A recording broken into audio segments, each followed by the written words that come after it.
السلام عليكم، معكم جنفات الحساني وعاجبات الحساني وخلفان فهد الحساني. اليوم بنقدم لكم ورشة الرسم على الأقنعة.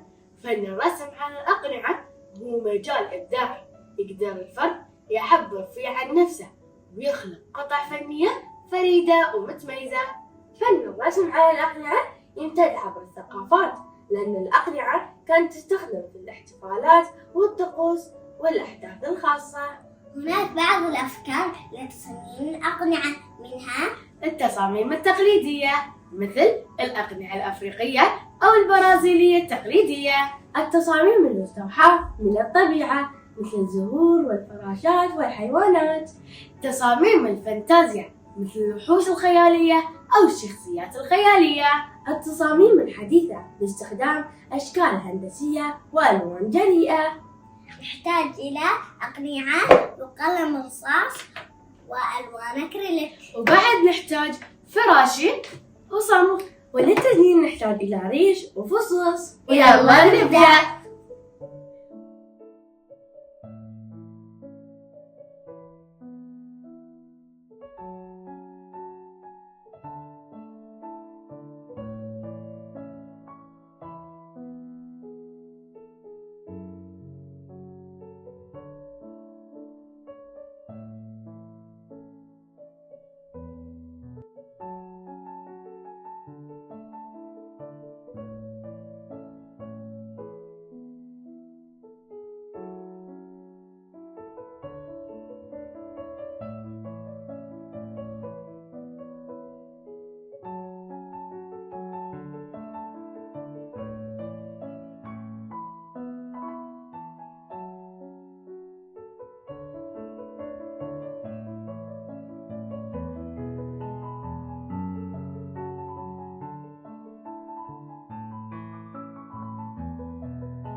وهذه كانت النتيجة. والحين وقت التزيين، اللي يبي يزين يزين، واللي ما يبي يزين يكتفي في التلوين. أنا اخترت الريش الوردي والريش البرتقالي عشان لايق على الثيم مالي. وأنا اخترت الأخضر والأحمر عشان لايق على علم الإمارات. وأنا اخترت اللون الأصفر والأحمر، وبزيد بمكتب في الفصوص وبزينه. يلا نبدأ.